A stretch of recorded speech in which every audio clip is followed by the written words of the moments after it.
Mes parents m'ont expulsé pour s'emparer de ma maison. En analysant 6 ans de paiement, j'ai découvert leur secret. Vous êtes renvoyé. Ne revenez plus. Cette famille avance sans vous. C'était la voix de ma mère. Calme, maîtrisée, définitive. Les mots m'étaient parvenus via un message vocal qu'elle avait laissé à exactement 21h47 un mardi soir. Il n'y avait eu aucune dispute auparavant, aucun avertissement, juste un message de 31 secondes qui effaçait 27 années passées à être la fille qui payait les factures, couvrait les urgences, et maintenait silencieusement toute la famille debout. J'ai écouté le message 2 fois. Puis, j'ai répondu par un seul mot, d'accord ? Ce que ma famille ne comprenait pas, c'est que d'accord n'était pas une capitulation. C'était une permission. La permission que je me donnais d'arrêter d'être leur filet de sécurité financier. En 72 heures, la fiducie familiale était bloquée. Le plan de refinancement de la maison s'était effondré. Leur avocat a commencé à laisser des messages auxquels je n'avais aucune envie de répondre. Le lendemain matin, mon téléphone affichait 46 appels manqués et un SMS de leur avocat disant « Nous avons un problème sérieux ». J'ai ri en le voyant. Je m'appelle Serena Dubois. J'ai 27 ans. Et pour comprendre comment tout s'est effondré, vous devez remonter à ce mardi soir d'octobre. La nuit où ce message vocal a changé ma vie. J'étais assise en tailleur sur mon lit dans mon petit appartement de centre-ville, à Philadelphie. Mon ordinateur portable reposait sur un oreiller tandis que je terminais un rapport d'évaluation des risques pour un client dont le portefeuille d'investissement était plein de signaux d'alerte. Identifier le risque avant qu'il n'explose était littéralement mon travail.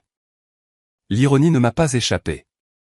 Mon téléphone a vibré sur ma table de nuit. Un appel manqué de ma mère, Nicole Dubois, suivi d'une notification de message vocal. J'ai failli l'ignorer. Ma mère m'appelait rarement directement.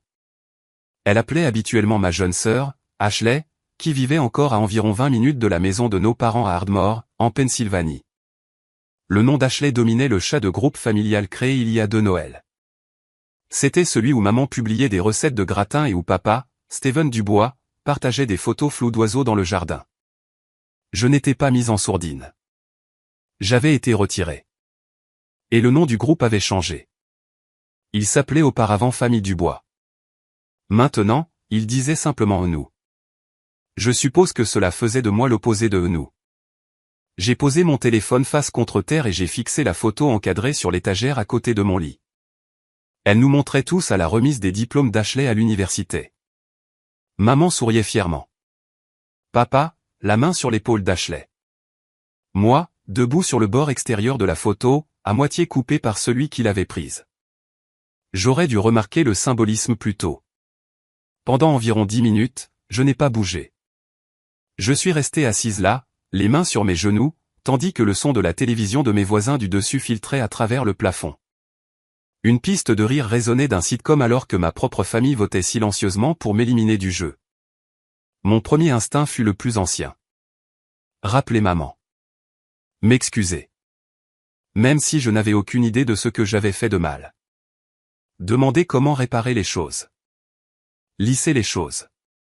Cela avait été mon rôle depuis l'âge de 14 ans, endosser le blâme, réparer les fissures, maintenir la paix. Mon pouce a plané au-dessus du contact de ma mère. Puis, quelque chose en moi s'est arrêté. Peut-être était-ce le ton de sa voix. Ni en colère, ni émotive, juste répété.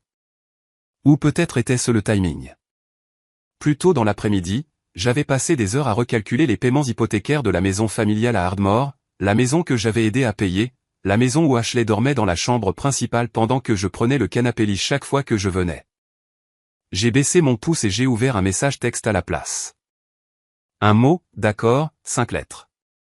J'ai ajouté un point et j'ai appuyé sur envoyer. L'écran a affiché envoyer. Puis rien. Pas de bulle de saisie, pas de rappel, juste le silence. Et ce silence me disait tout. Elle s'attendait à ce que je la poursuive, que je supplie, que j'explique. Quand je ne l'ai pas fait, elle n'avait aucun scénario préparé pour cela. Je n'ai pas dormi cette nuit-là. Pas parce que j'avais le cœur brisé et cette vague a frappé vers 3 heures du matin, nette et brève comme une crampe musculaire. Non, je suis resté éveillé parce que mon cerveau réagissait sous la pression comme il le faisait toujours, il commençait à analyser. J'ai ouvert mon ordinateur portable et j'ai créé un tableur. Titre, Obligations financières familiales. Colonne A, Serena Dubois. Colonne B, Poste. Colonne C, montant mensuel. Colonne D, durée. Colonne E, total. Puis, j'ai commencé à le remplir.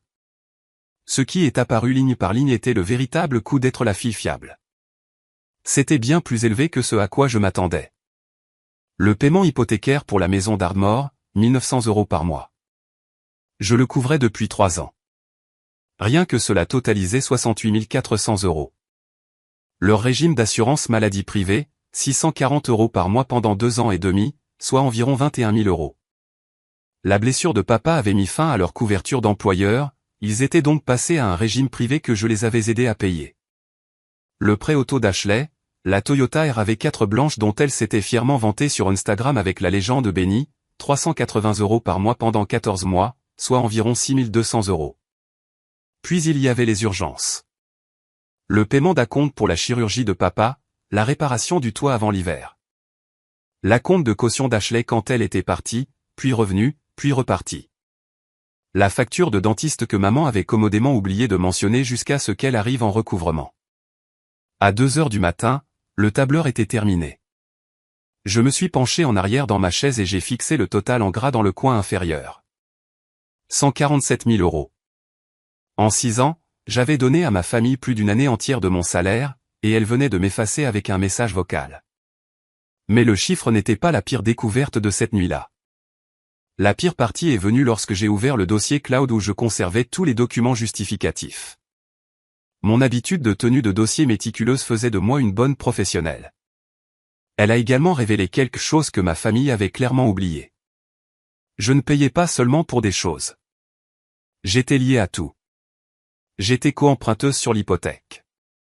Mon nom apparaissait sur l'acte de propriété en tant que copropriétaire et j'étais l'unique fiduciaire de la fiducie de ma grand-mère, Éléonore Dubois, un compte de 92 000 € qu'elle avait laissé pour les dépenses d'éducation et de santé familiale parce que, selon ses mots, j'étais la seule en qui elle avait confiance pour gérer l'argent de manière responsable.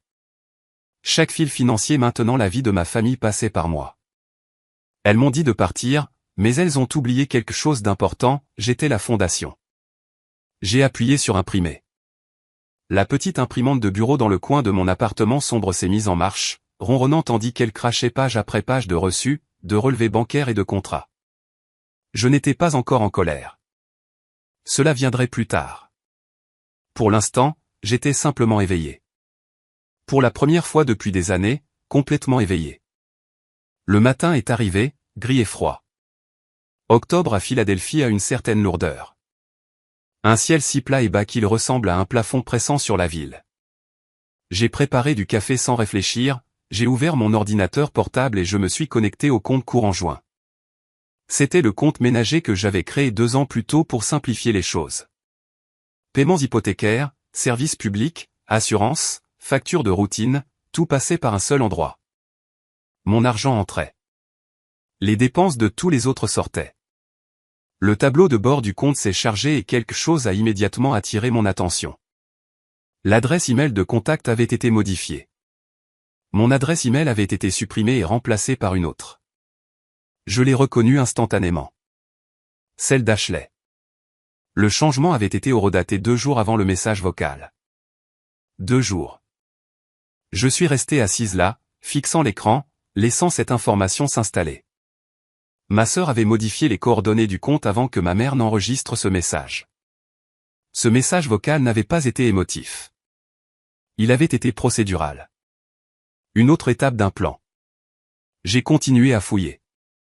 Caché parmi les emails de travail dans ma boîte de réception, se trouvait un message transféré de la société de titres gérant la maison d'Ardmore. L'objet disait « Confirmation de modification du bénéficiaire en attente ». J'ai ouvert la pièce jointe. Le document demandait ma radiation de l'acte de propriété, soumis électroniquement par Ashley Dubois, désignée comme représentante familiale autorisée. Je n'avais jamais autorisé qui que ce soit à me représenter. Je n'avais jamais accepté d'être retiré de quoi que ce soit. Mon café est resté intact sur le bureau tandis qu'il refroidissait lentement. Et dans cette faible lumière matinale, avec mon ordinateur portable brillant et mon téléphone toujours posé face contre terre depuis la nuit précédente, tout a finalement fait tilt. Ashley ne voulait pas vraiment que je quitte la famille. Ce n'était que l'histoire. Ce qu'elle voulait vraiment, c'était me retirer des papiers, de l'acte, de la fiducie, de chaque document prouvant que j'étais celle qui avait construit la structure financière sur laquelle il vivait. Le message vocal n'était qu'une distraction. Le véritable vol se déroulait dans les archives. Et il y a quelque chose que vous devez comprendre à mon sujet. Je travaille dans l'analyse des risques. Repérer les schémas de fraude est littéralement ma profession. Ce qui signifiait que ma sœur venait de faire le pire pari de sa vie. Mais pour comprendre ce qui s'est passé ensuite, vous devez remonter plus loin. Le message vocal n'était pas le début. C'était la fin. Le début était plus silencieux. Le début, c'était une cuisine. J'avais 14 ans. Ashley en avait 10. Les vacances d'été venaient de commencer lorsque nos parents nous ont réunis à la table à manger pour nous expliquer leur plan. Ashley irait à un camp d'art pendant 4 semaines. Cela coûtait 300 €. Mon travail serait de rester à la maison. Le matin, je la surveillerais jusqu'au début du camp. L'après-midi, je préparerais le déjeuner, ferais la lessive et veillerais à ce que la maison ne s'effondre pas pendant que maman et papa travaillaient.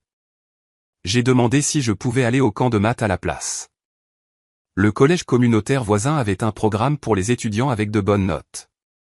C'était entièrement gratuit. J'étais qualifié. Maman a secoué la tête.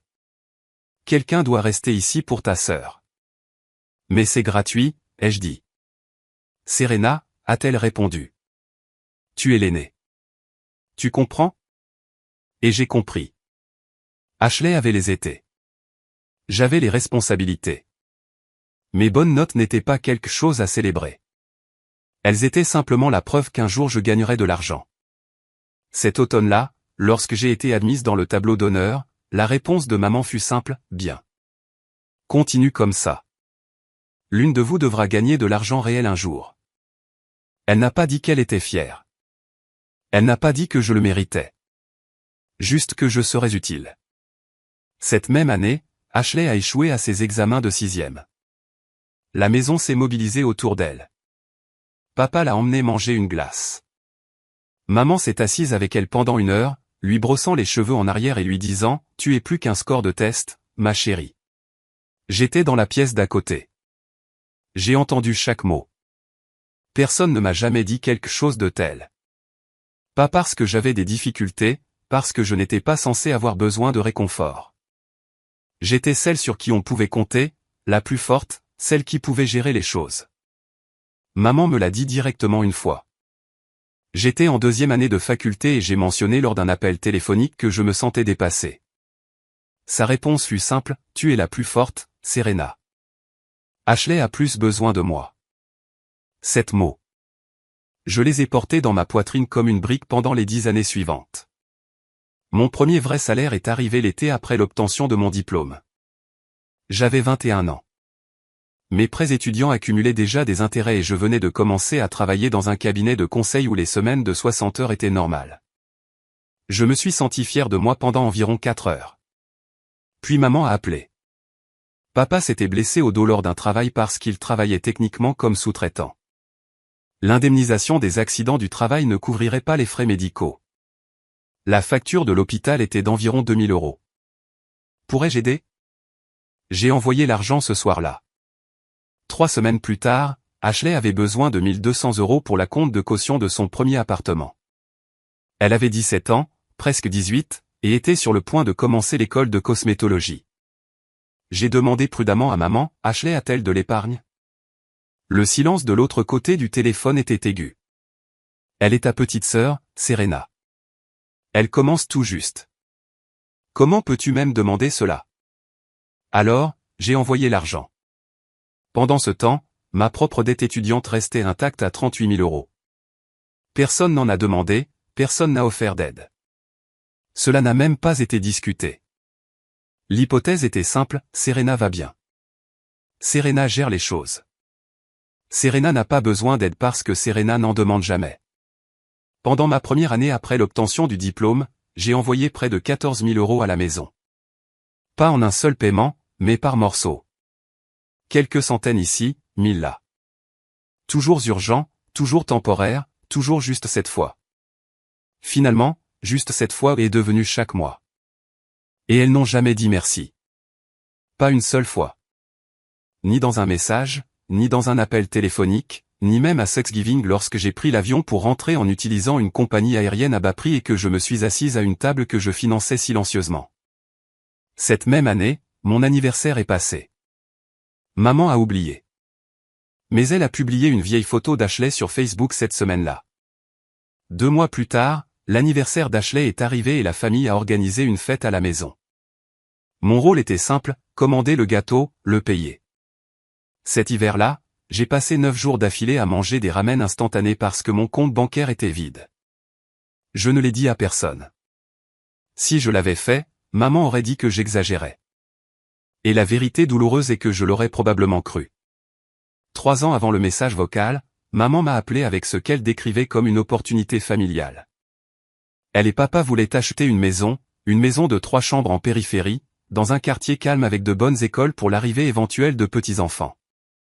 Elle la décrivait comme un rêve qu'ils avaient mérité. La réalité était beaucoup plus simple. Leur crédit était ruiné.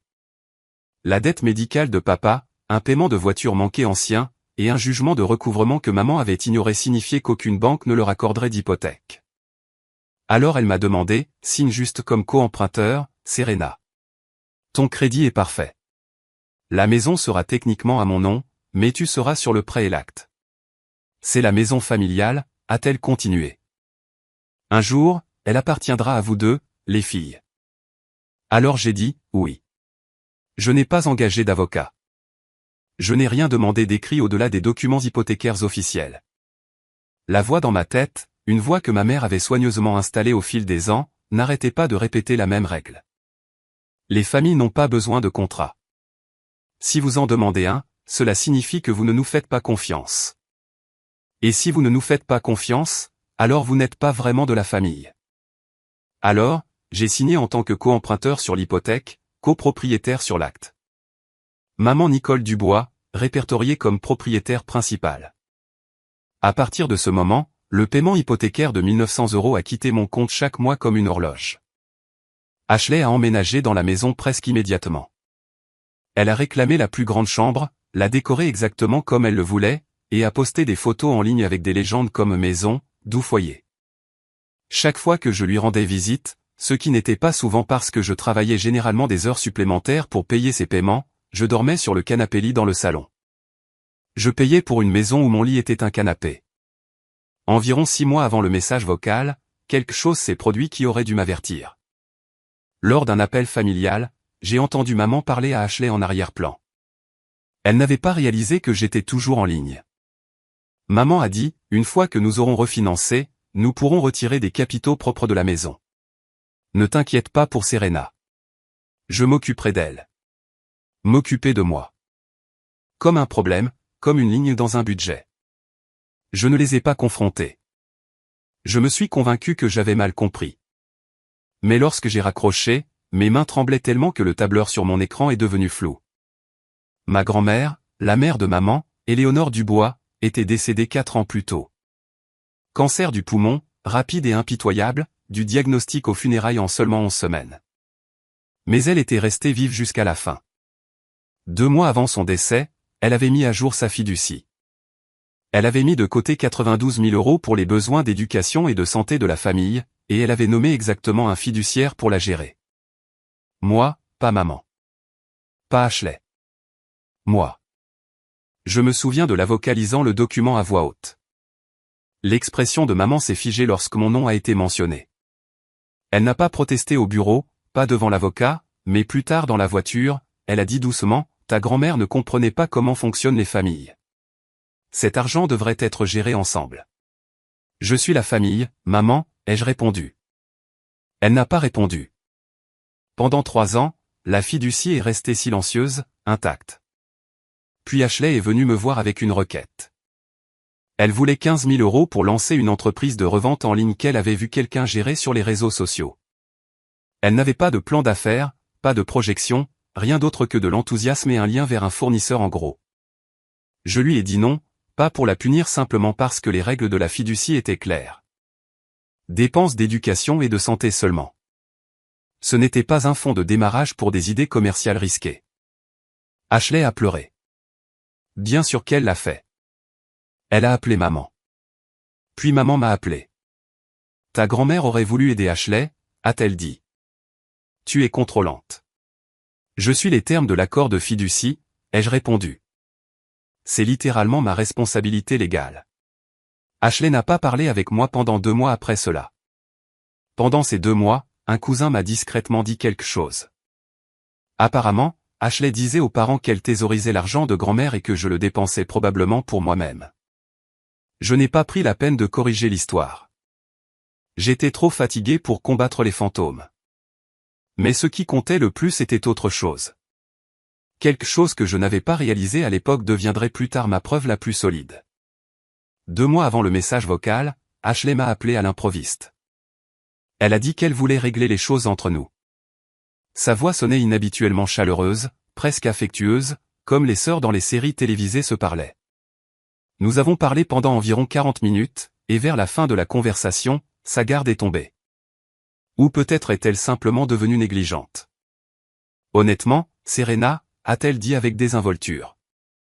J'ai juste besoin que tu te retires de la fiducie et de l'acte. Une fois que cela se produira, tout deviendra plus simple pour tout le monde. Elle l'a dit comme si c'était parfaitement raisonnable, comme demander d'effacer mon existence de ma propre vie était une faveur que je devrais être heureuse d'accorder. Ce qu'elle ne savait pas et ne pouvait pas savoir, c'est que l'appel était enregistré. Non pas parce que j'avais prévu de la piéger. Enregistrer de longs appels téléphoniques était devenu une habitude professionnelle pour moi. Mon téléphone enregistre automatiquement toute conversation de plus de 10 minutes avec certains contacts, y compris les membres de la famille. L'application annonce l'enregistrement avec une brève tonalité de notification au début. Ashley ne l'a pas entendu ou ne s'en est pas soucié. Lorsque l'appel s'est terminé, j'ai sauvegardé le fichier à 3 endroits, le cloud, une clé USB et un email à moi-même étiqueté au cas où. Cette nuit-là, allongé dans mon lit, je revenais sans cesse à une question, pourquoi Ashley avait-elle tant besoin que je disparaisse? Nous avions grandi dans la même maison. Je préparais ses déjeuners quand maman travaillait tard. J'étais co-emprunteuse sur le prêt de sa première voiture. Et d'une manière ou d'une autre, j'étais devenu le méchant dans une histoire qu'elle racontait à tout le monde. Je ne comprends toujours pas tout. Peut-être que vous le comprenez. Si vous avez déjà été celle sur qui tout le monde compte jusqu'à ce qu'elle n'en ait plus besoin, pourquoi pensez-vous que les gens se retournent contre vous comme cela? Dites-le moi dans les commentaires.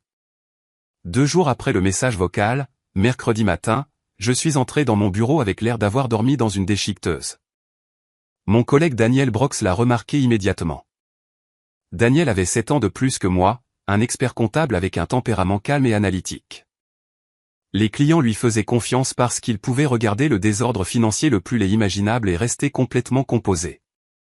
Nous avions travaillé ensemble sur des douzaines d'audits. Ce n'était pas le genre de personne qui s'immisçait dans la vie des autres, mais ce matin-là, il l'a fait. J'étais allé à la salle de pause pour prendre un café. Quand je suis revenu, Daniel se tenait à côté de mon bureau, fixant l'écran de mon ordinateur portable, pas assis, debout là comme s'il s'était arrêté en plein milieu de son pas. Mon tableur était toujours ouvert. Obligations financières familiales, Serena Dubois. Le total était en gras en bas. Il a regardé l'écran, puis moi. Serena, a-t-il dit doucement. Je ne veux pas outrepasser, mais ce tableur, est-ce de l'argent que des gens vous doivent ou de l'argent que vous leur avez donné? Je pouvais mentir. Je pouvais dire que c'était un dossier client ou un exemple hypothétique. Mais j'avais dormi 4 heures en 2 jours, et le poids de prétendre que tout allait bien depuis une décennie s'était finalement fissuré.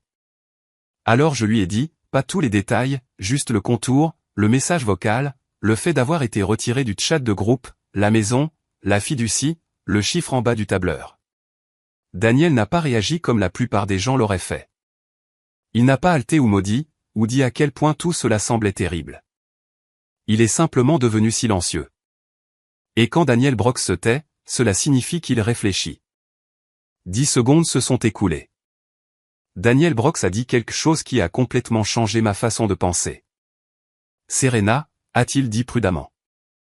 J'ai été exactement là où tu es. Les détails étaient différents, mais la structure était la même. Mon père a fait quelque chose de très similaire quand j'avais 29 ans. Il a fait une pause avant de continuer. Et le conseil que j'aurais aimé que quelqu'un me donne à l'époque est celui-ci: tu n'as pas besoin de le rappeler. Tu as besoin d'appeler un avocat. Il a pris une note autocollante, a écrit un nom et l'a fait glisser sur mon bureau.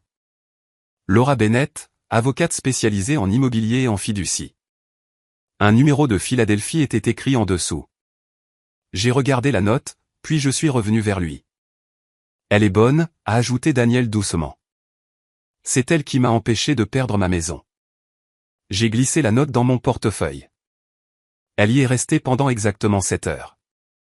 7 heures, c'est le temps qu'il m'a fallu pour découvrir la pièce suivante du puzzle. Ce soir-là, de retour dans mon appartement, j'ai rassemblé tous les documents que j'avais et je les ai examinés de la même manière que j'analyserais le portefeuille financier d'un client. Lentement, ligne par ligne, à la recherche de tout ce qui ne correspondait pas. J'ai rouvert l'email de la société de titres, celui demandant ma radiation de l'acte de propriété. Je l'avais vu ce matin-là, mais je n'avais pas examiné attentivement la pièce jointe. Maintenant, je l'ai fait. Le formulaire lui-même était standard. Une demande de modification de bénéficiaire. En bas se trouvaient 2 lignes de signature. Une pour Nicole Dubois, répertoriée comme propriétaire principal. L'autre pour Serena Dubois, copropriétaire. Les 2 lignes étaient signées. J'ai zoomé sur ma signature. Mon estomac est devenu froid. À première vue, cela semblait convaincant. Celui qui l'avait fait avait clairement étudié mon écriture. L'inclinaison correspondait. La taille correspondait. Même la petite queue que je laisse à la fin du N de Serena était copiée. Mais un détail était faux. Le mot E dans Dubois. Lorsque je signe des documents rapidement, j'écris mon O majuscule avec une légère boucle ouverte. C'est une habitude que j'ai développée après des années de signature de documents financiers. Le O sur ce formulaire était fermé. Un détail minuscule, le genre de détail que seul moi remarquerais. Mais cela signifiait une chose. Quelqu'un avait falsifié ma signature pour me retirer de l'acte d'une maison à laquelle j'avais déjà contribué à hauteur de plus de 68 400 €. J'ai vérifié les informations de soumission jointes au document. Soumis électroniquement par Ashley Dubois. Soumission en tant que représentante familiale autorisée. Date, 3 jours avant le message vocal. 3 jours. Je me suis penché en arrière dans ma chaise et j'ai laissé la chronologie s'assembler. D'abord, Ashley a soumis le document falsifié, me retirant de l'acte. Ensuite, elle a changé l'email de contact sur le compte bancaire conjoint. Et seulement après que ces étapes aient été complétées, maman a laissé le message vocal. Ce n'était pas une dispute familiale qui avait dégénéré. C'était un plan. Étape 1, étape 2, étape 3. M'enlever des papiers d'abord, puis m'enlever de la famille pour que je ne surveille pas les documents pendant qu'elle me poussait dehors. Ma sœur ne m'avait pas seulement trahi. Elle avait géré un projet et dans ma profession, chaque projet laisse une trace. Le lendemain matin, j'ai appelé le numéro que Daniel m'avait donné. La réceptionniste m'a transféré à Laura Bennett en moins de 3 minutes une fois que j'ai mentionné 2 phrases spécifiques, signature falsifiée et modification d'acte en attente. Son bureau était situé dans une maison de ville rénovée près de Rittenhouse Square. Des étagères tapissaient les murs du sol au plafond. Un bureau en verre réfléchissait les lumières du plafond, et la chaise en face d'elle était assez ferme pour empêcher quiconque de se détendre trop. Elle m'a offert de l'eau. J'ai refusé. Je ne voulais pas de réconfort. Je voulais de la clarté. J'ai posé mon dossier sur son bureau. À l'intérieur se trouvait le contrat hypothécaire, l'acte, le formulaire d'amendement falsifié, l'email de la société de titres, le tableur détaillant les 147 000 € que j'avais contribué à la famille. Et la notification bancaire montrant qu'Ashley avait changé l'email de contact sur le compte joint. Laura a examiné les documents comme un chirurgien étudie un scanner. Lentement, silencieusement, sans expression, elle a placé la signature falsifiée à côté de ma vraie signature des documents hypothécaires originaux et les a comparés attentivement. Après 1 minute, elle a retiré ses lunettes et m'a regardé. « Mademoiselle Dubois », a-t-elle dit. « Vous avez 2 problèmes et un avantage. » Elle a tapoté le formulaire d'amendement falsifié. Problème numéro 1, quelqu'un a commis une fraude en utilisant votre identité. La différence dans la signature seule pourrait soutenir une allégation de falsification. Puis elle a tapoté l'email de la société de titres. Problème numéro 2. Il y a un processus de refinancement en cours sur une propriété dont vous êtes copropriétaire et il semble se dérouler sans votre consentement ou votre connaissance. Elle s'est légèrement penchée en arrière. Ces deux problèmes sont sérieux. Elle a marqué une pause avant de continuer. Votre avantage, cependant, est simple. Vous êtes co-emprunteuse sur l'hypothèque. Vous êtes également répertorié comme copropriétaire sur l'acte. Et selon ces documents, vous êtes l'unique fiduciaire de la fiducie familiale d'Éléonore Dubois. Elle a croisé les mains. Cela signifie que rien ne bouge sans votre signature. Pas le refinancement, pas le changement d'acte, pas un seul euro de cette fiducie. Elle a de nouveau pointé le document falsifié. Et la seule chose qu'ils n'ont pas pu obtenir, c'est votre vraie signature. Je suis resté silencieuse un instant avant de poser la question qui se formait dans mon esprit depuis mardi soir. Que se passe-t-il si j'arrête ? Elle a légèrement incliné la tête. Arrêtez quoi ? Tout, ai-je dit. Arrêtez de payer l'hypothèque. Arrêtez de signer des documents. Arrêtez d'être l'infrastructure qui maintient tout cela ensemble. Laura a croisé à nouveau les mains. Alors, tout le système s'effondre sous son propre poids. Elle l'a expliqué calmement. La banque enverra des avis. Le processus de refinancement mourra. La fiducie restera bloquée. Chaque structure financière dont ils dépendent gèlera jusqu'à ce que vous décidiez autrement. Elle a laissé les mots s'installer avant d'ajouter un dernier détail. Il y a autre chose que vous devriez savoir. Une signature falsifiée sur une modification d'acte n'est pas seulement un problème civil. En Pennsylvanie, cela peut être considéré comme un délit pénal. Elle a marqué une pause.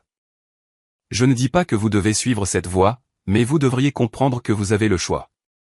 Soudain, la chaise ne semblait plus inconfortable. Ce soir-là, de retour dans mon appartement, j'ai ouvert l'application d'enregistrement sur mon téléphone. Je n'avais pas écouté l'appel d'Ashley depuis la nuit où il avait eu lieu, 2 mois plus tôt.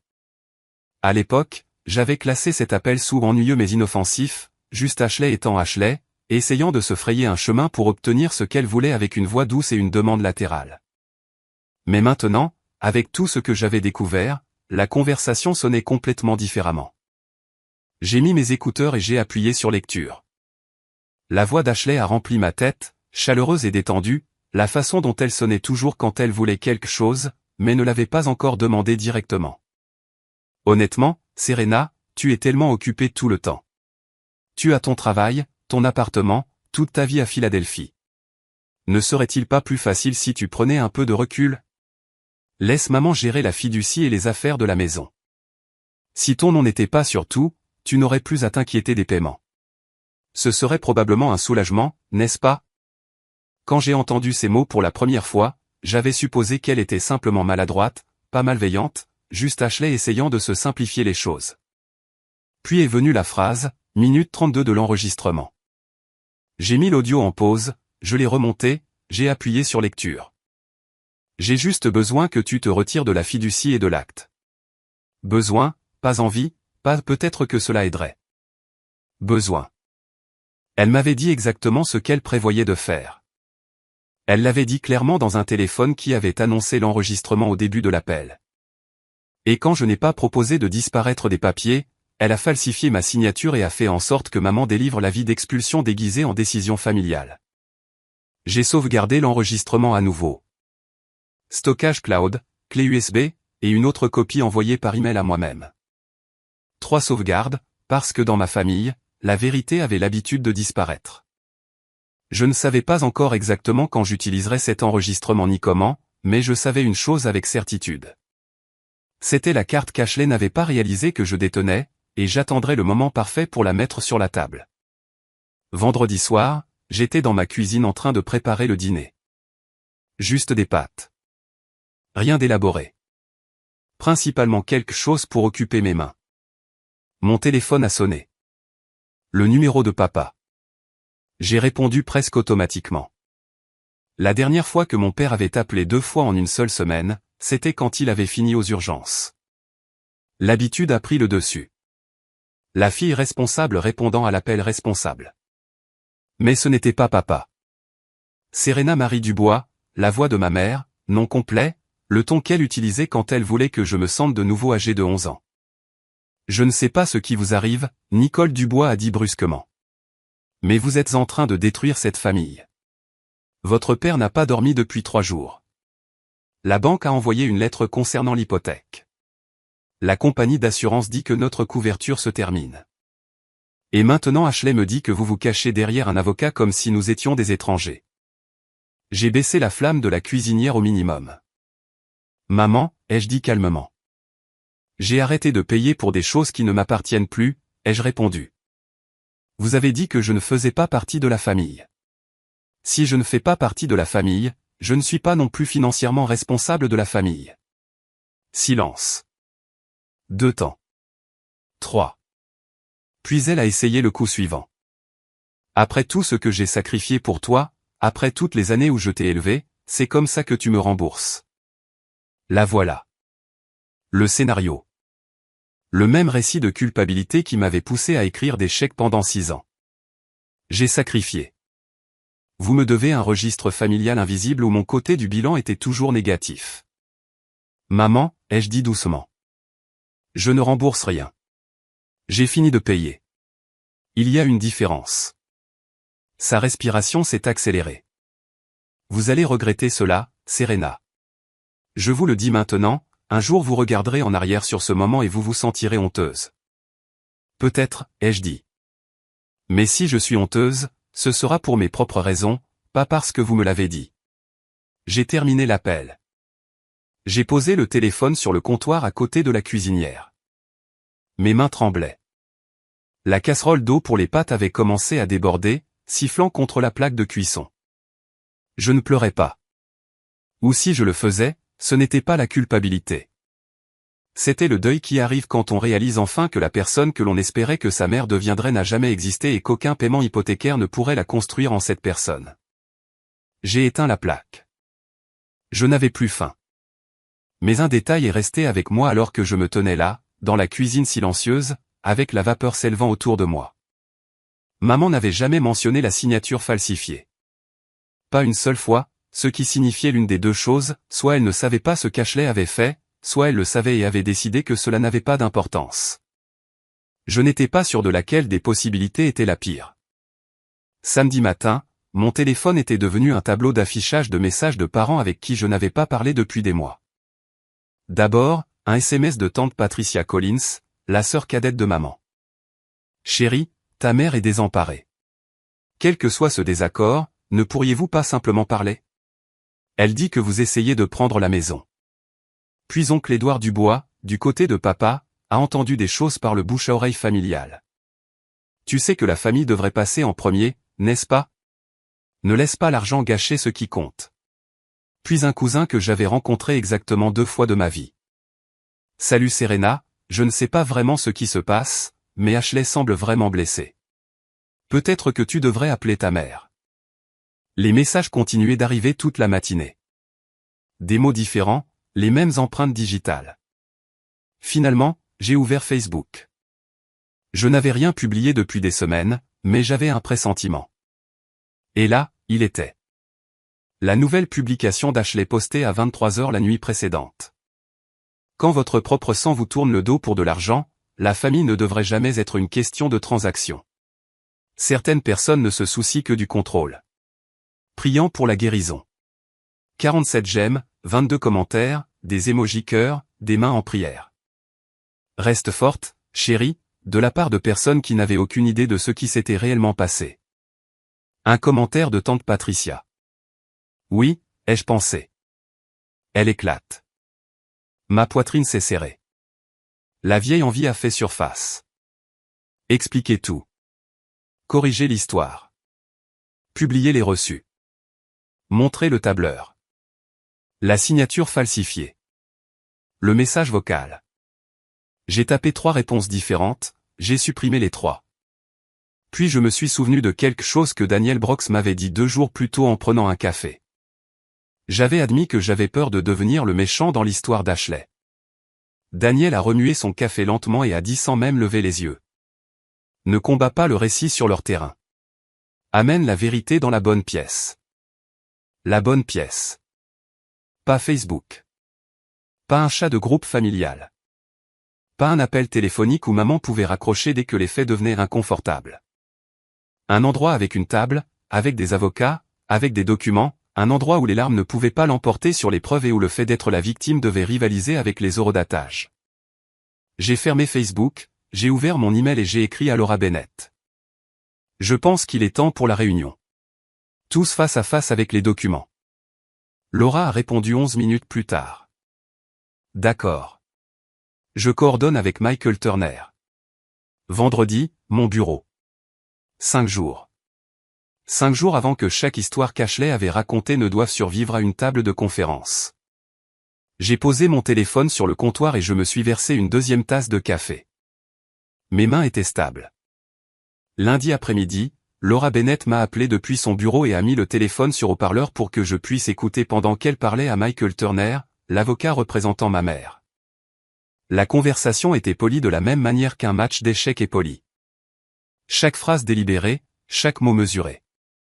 Monsieur Turner, a commencé Laura calmement. Je représente Serena Dubois. Comme vous le savez, ma cliente est co-emprunteuse sur l'hypothèque et copropriétaire de l'acte de la propriété actuellement occupée par votre cliente. Elle est également la fiduciaire unique de la fiducie familiale d'Éléonore Dubois. Je suis au courant de la structure financière, a répondu Turner. Sa voix portait ce ton prudent et neutre que les avocats utilisent lorsqu'ils choisissent chaque mot. Vous devriez également savoir, a poursuivi Laura, qu'un formulaire de modification d'acte a été soumis à la société de titres portant la signature de ma cliente, une signature que ma cliente n'a pas exécutée. Une comparaison côte à côte montre des divergences claires. Le service de fraude de la banque a déjà signalé le document et gelé le refinancement en attente. Silence. Je l'ai compté. 1, 2, 3, 4, 5, 6, 7, 8 secondes de calme d'un homme qui facturait probablement 400 € de l'heure. Finalement, il a parlé à nouveau. Vous alléguez, a dit Turner lentement, que ma cliente a soumis un document falsifié. Je déclare qu'un document portant le nom de ma cliente a été déposé avec une signature qu'elle n'a pas fournie, a répondu Laura d'un ton égal. La société de titres et le prêteur ont été informés. L'enquête de fraude de la banque est déjà en cours et indépendante de notre bureau. Une autre pause a suivi. Quand Turner a parlé à nouveau, le ton calme de sa voix s'est étendu. Je devrais discuter de cela avec mes clientes. Je vous recommanderais de le faire rapidement, a répondu Laura. De préférence avant que la division de fraude de la banque ne le fasse pour vous. Ils ont confirmé la réunion pour vendredi. Lorsque l'appel s'est terminé, Laura s'est tournée vers moi. La pause m'a tout dit. Il ne connaissait pas la signature falsifiée, a-t-elle dit. Elle a croisé les mains sur le bureau. Cela signifie l'une des deux choses. Soit votre mère ne l'a pas dit à son propre avocat, soit elle ne le savait pas. Si maman ne le savait pas, ai-je dit doucement. Alors Ashley a fait cela seule. Laura a légèrement incliné la tête. A-t-elle dit quelque chose à quelqu'un? Oui, ai-je dit. Moi. Lors d'un appel enregistré. Les yeux de Laura se sont légèrement plissés, non pas de suspicion, mais de quelque chose de plus proche de la satisfaction. Vendredi va être très intéressant. Mercredi soir, je faisais le ménage après le dîner, rinçant des assiettes sous l'évier, quand mon téléphone a sonné. Papa. En fait, papa cette fois. Serena. Sa voix était plus douce que je ne l'avais jamais entendue. Pas en colère. Pas essayant d'imiter l'autorité de maman. Juste fatigué. Le genre de fatigue qui s'installe dans les os d'une personne. Salut, papa. Notre avocat a appelé aujourd'hui, a dit Steven Dubois lentement. Il a mentionné qu'il y avait un problème avec les papiers de la maison. Quelque chose à propos d'une signature qui ne correspond pas. Il a marqué une pause. J'ai laissé le silence s'étirer pendant que l'eau continuait de couler dans l'évier. Il a dit que quelqu'un avait peut-être signé votre nom sur un document. C'est exact, ai-je répondu. Encore une pause. Savez-vous qui l'a fait? Vous devriez demander à Ashley. La respiration de l'autre côté du téléphone s'est arrêtée. Ashley. Le formulaire d'amendement a été soumis sous son nom, ai-je dit. Désignée comme représentante familiale autorisée. Elle l'a déposé 3 jours avant que maman ne me laisse ce message vocal. Silence assez long pour que je vérifie brièvement l'écran pour m'assurer que l'appel n'était pas tombé. Il n'était pas tombé. Le chronomètre comptait toujours. Vous êtes sûr de cela, a-t-il finalement demandé. J'ai les enregistrements de soumission, ai-je dit. Mon avocat a la comparaison de signature. La banque l'a déjà signalé comme une fraude potentielle. Oui, papa. Je suis sûr. J'ai entendu un faible son au téléphone, une chaise qui craquait. Peut-être venait-il de s'asseoir. Ou peut-être que ses genoux avaient légèrement flanché. Je vais parler à ta mère à ce sujet. Et voilà la phrase. Je l'avais entendue 100 fois en grandissant. Laisse-moi parler à ta mère. Le report permanent. Un homme qui ne formait jamais vraiment une opinion avant d'en avoir discuté avec Nicole Dubois d'abord. Papa, ai-je dit doucement. Je ne demande pas la permission. Et je ne vous demande pas de réparer cela. Vous m'avez posé une question. J'y ai répondu. Si la famille veut résoudre cela, c'est vendredi, au bureau de Laura, avec des documents. Serena, je t'aime, papa, ai-je dit. Mais j'ai fini de parler à travers les murs. J'ai terminé l'appel. L'eau dans l'évier était devenue froide. J'ai séché lentement mes mains et je suis resté là dans la cuisine silencieuse pendant un long moment. Ce qui m'a frappé n'était pas la colère. C'était la tristesse. Le son d'un homme de 59 ans réalisant que la fille qui disait la vérité depuis le début était celle à laquelle il n'avait pas écouté pendant des décennies. Jeudi matin, l'assistante de Laura a envoyé l'invitation de réunion formelle au bureau de Michael Turner. La réunion aurait lieu vendredi à 14 h dans la salle de conférence de Laura. Participants, Serena Dubois, Nicole Dubois, Steven Dubois, Ashley Dubois, Laura Bennett, Michael Turner. Avant la réunion, Laura et moi avons examiné les règles. Si je devais m'asseoir en face de toute ma famille pour la première fois depuis le message vocal, l'émotion ne pouvait pas contrôler la pièce. La structure devait le faire. Règle 1, pas de cris. Si quelqu'un élevait la voix, la réunion se terminerait immédiatement. Ce n'était pas une dispute familiale dans une cuisine. C'était une discussion professionnelle. Règle 2, chaque affirmation nécessitait une documentation. N'importe qui pouvait dire ce qu'il voulait dans cette pièce. Mais s'ils voulaient que leurs mots comptent, ils avaient besoin de preuves derrière eux. Du papier. Règle 3 était simple. Je présenterai en premier mon calendrier, ma documentation, mes preuves. Aucune interruption. Les questions viendraient après. Michael Turner a accepté les 3 règles en 1 heure. Il n'a contesté aucune d'entre elles. Cela m'a dit quelque chose d'important. Ses clientes avaient besoin de moi bien plus que j'avais besoin d'elles. Elles avaient besoin de ma signature, de mes paiements, de ma coopération. Sans ces choses, elles étaient confrontées à un refinancement gelé, à une police d'assurance annulée, à une fiducie bloquée, et à une hypothèque qu'elles ne pouvaient pas supporter seules. Alors, j'ai préparé mon dossier de la même manière que je prépare un portefeuille client, organisé, étiqueté, dévastateur. Onglet 1, le tableur. 147 000 € de contribution totale. Onglet 2, la signature falsifiée placée à côté de ma signature authentique. Onglet 3, la piste de mai montrant les modifications non autorisées d'Ashley sur le compte bancaire conjoint. Onglet 4, la chronologie, modification de l'acte, changement de mail, message vocal, retrait du chat de groupe familial, chaque événement daté, chaque action documentée. Et glissé à l'intérieur de la couverture arrière, scellée dans une petite enveloppe, se trouvait une clé USB contenant l'enregistrement. Je n'avais toujours pas décidé si je le jouerais. Cela dépendait entièrement de ce qui se passerait dans la pièce, de savoir si Ashley dirait la vérité, ou si elle suivrait son scénario habituel. Ce soir-là, Daniel Brox m'a envoyé un SMS, prête pour demain. J'ai répondu, dossier emballé, main stable. Il a répondu 1 minute plus tard. Tu ne leur dois pas d'explication. Ils te la doivent. Va la chercher. J'ai mis mon réveil à 6 h du matin, préparé mes vêtements et je me suis forcé à boire une tisane à la camomille.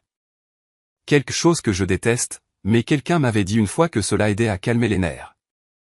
La tisane n'a pas aidé. Le dossier sur ma table de nuit, oui. Vendredi 14 h.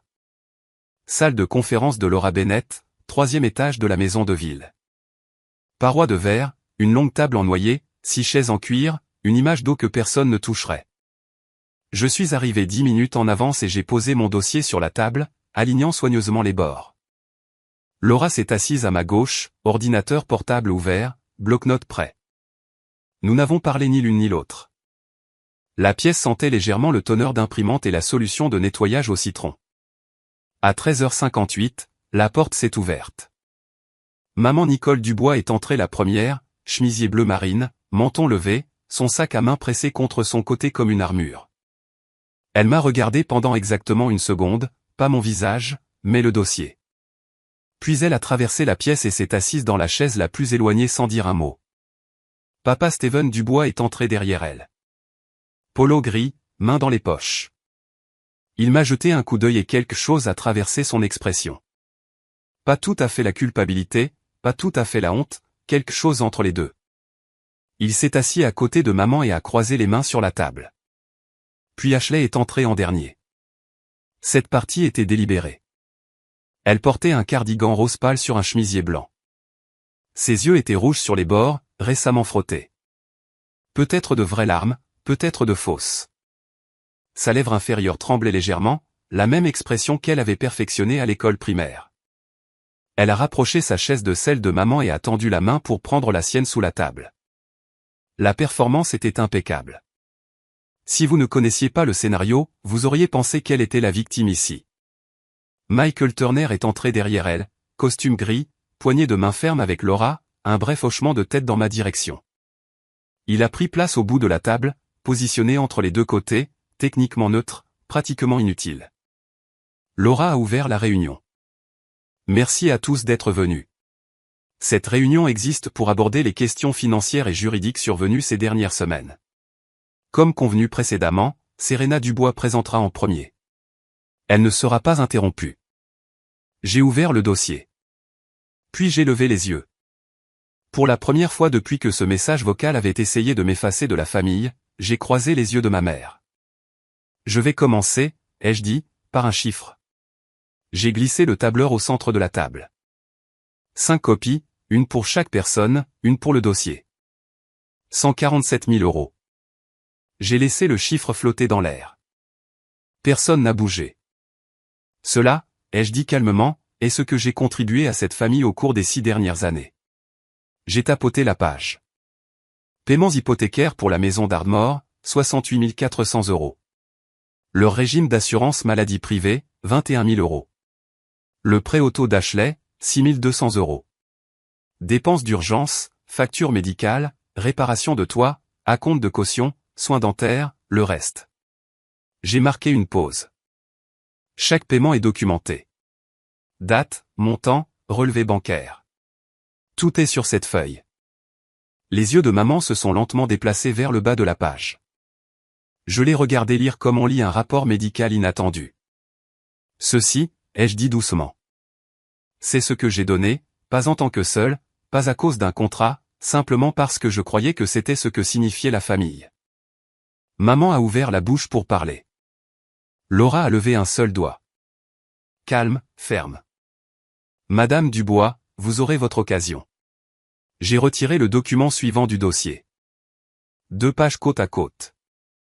Je les ai posées sur la table et je les ai tournées pour que tout le monde puisse voir clairement.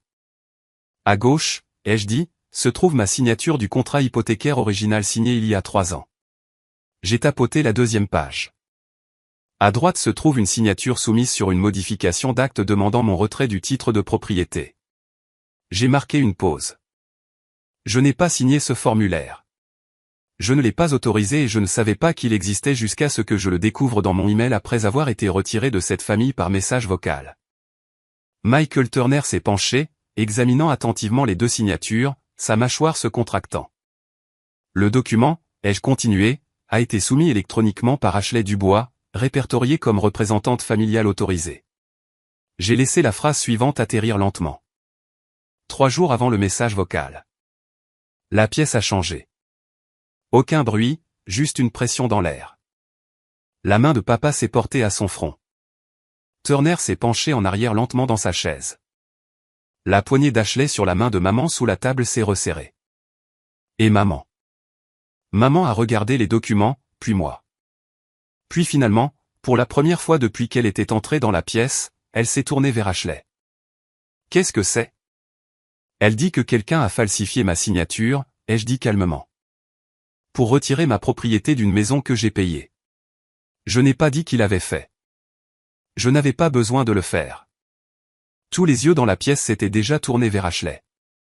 Ashley a lâché la main de maman. Ce n'est pas.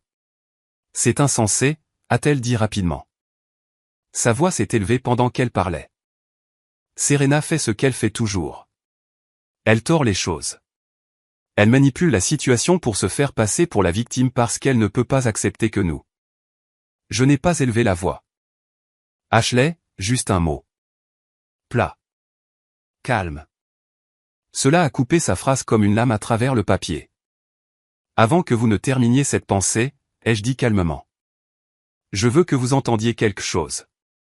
J'ai fouillé dans l'arrière de mon dossier, j'ai sorti la petite enveloppe et j'ai retiré la clé USB. L'ordinateur portable de Laura était déjà connecté au haut-parleur assis sur la table de conférence. J'ai branché le lecteur, ouvert le fichier et laissé le curseur planer au-dessus du bouton de lecture. Ceci est un enregistrement d'un appel téléphonique entre Ashley et moi, ai-je dit. Il a eu lieu 2 mois avant le message vocal. L'appel a été divulgué au début. Mon application d'enregistrement s'annonce par une tonalité de notification audible. J'ai regardé Michael Turner. Si vous souhaitez contester l'authenticité, Monsieur Turner peut faire vérifier le fichier. Le visage d'Ashley est devenu pâle, pas rouge, blanc, le genre de blanc qui apparaît lorsque le sang quitte soudainement la surface. J'ai appuyé sur lecture. Sa voix a rempli la pièce. Chaleureuse, décontractée, persuasive. J'ai juste besoin que tu te retires de la fiducie et de l'acte. Ensuite, tout devient plus simple pour tout le monde. L'enregistrement s'est terminé. Personne n'a bougé.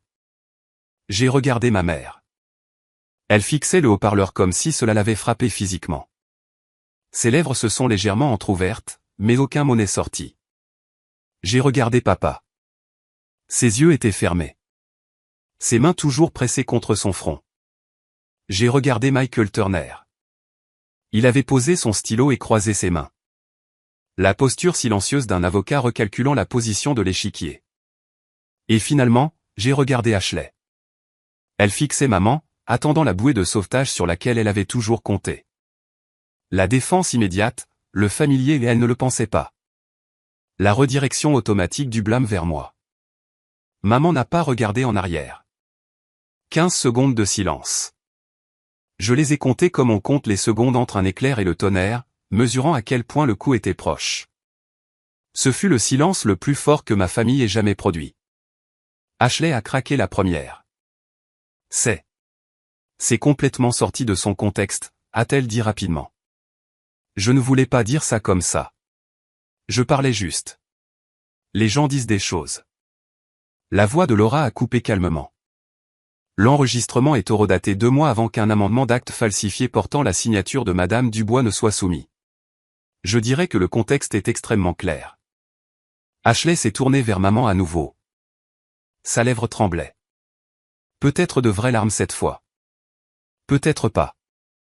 Maman, tu me crois, n'est-ce pas? Elle tord tout. Elle fait toujours ça. Nicole Dubois n'a pas regardé sa fille cadette. Elle fixait le tableur devant elle, la colonne intitulée E total, le chiffre en bas représentant 6 années de vie de sa fille aînée convertie en euros. 6 années payées sans un seul merci. Elle n'a rien dit.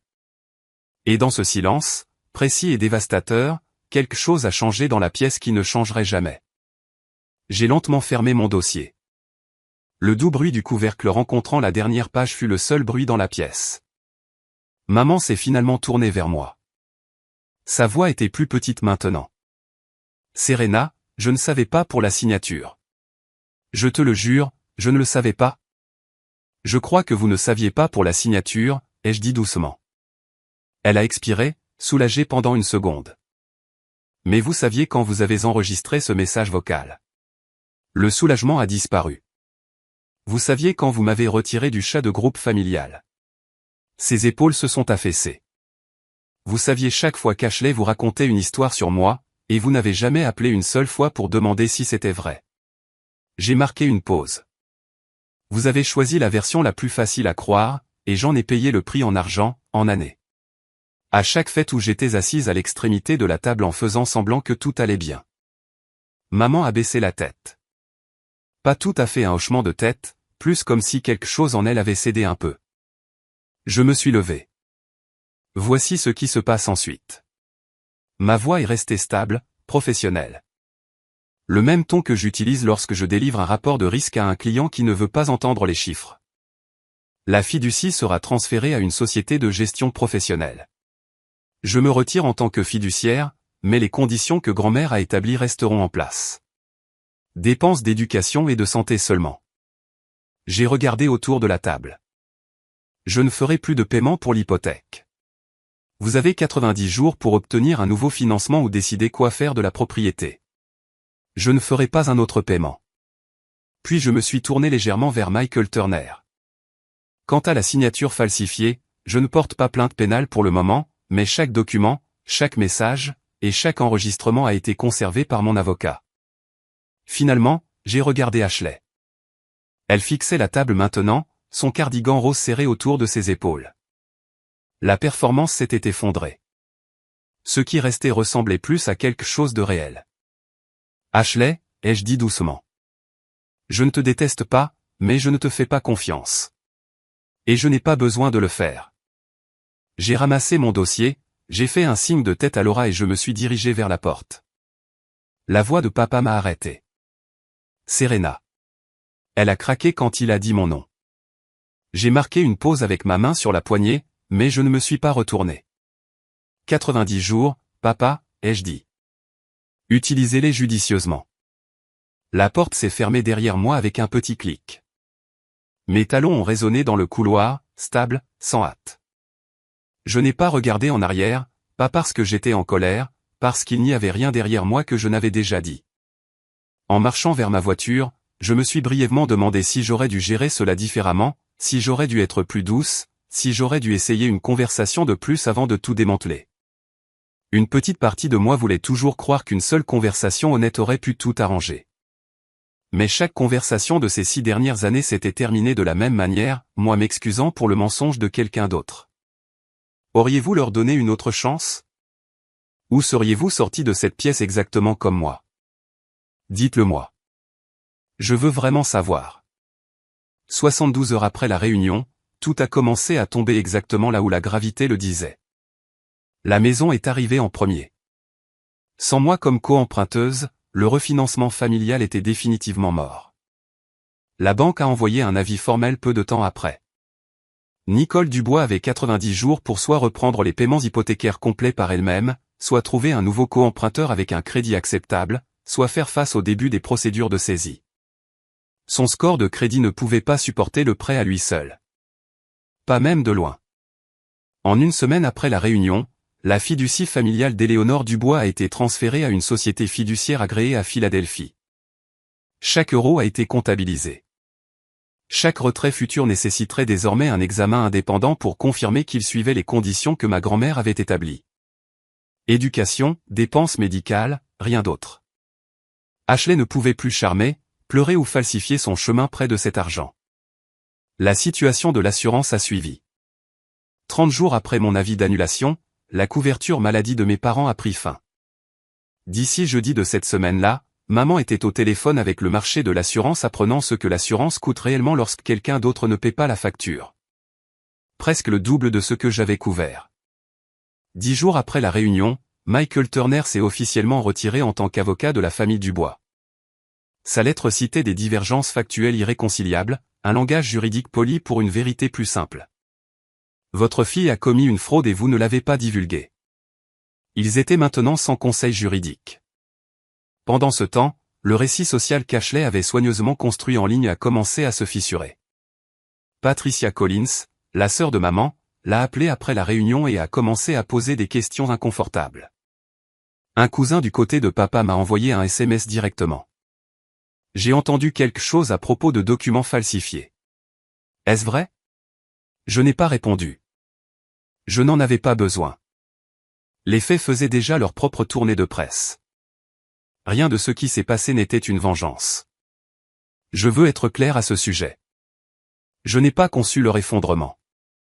Je me suis simplement retiré d'une structure qui n'avait tenu que parce que j'étais celle qui la soutenait.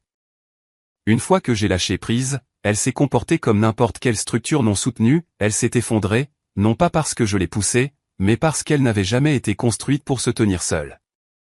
3 semaines après la réunion, un dimanche après-midi tranquille, j'étais assise sur mon canapé en train de lire un vrai livre, page papier, pas d'écran, quand mon téléphone a sonné. Papa. Sa voix sonnait plus mince que d'habitude, tendue par trop de nuits sans sommeil. Serena, je voulais t'appeler. Salut, papa. Notre avocat a appelé aujourd'hui, a dit Steven Dubois lentement. Il a mentionné qu'il y avait un problème avec les papiers de la maison. Quelque chose à propos d'une signature qui ne correspond pas, il a marqué une pause. J'ai laissé le silence s'étirer pendant que l'eau continuait de couler dans l'évier.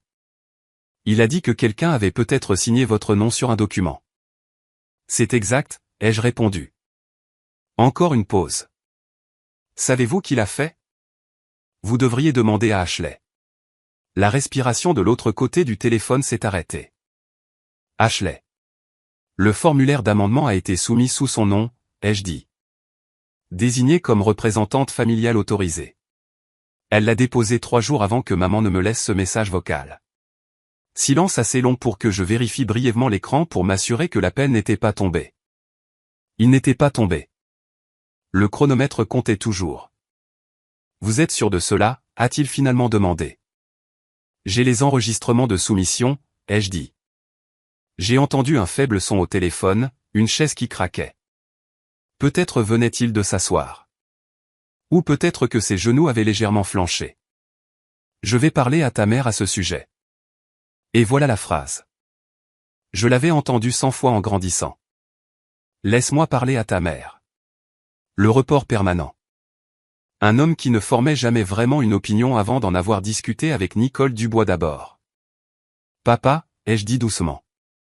Je ne demande pas la permission. Et je ne vous demande pas de réparer cela. Vous m'avez posé une question.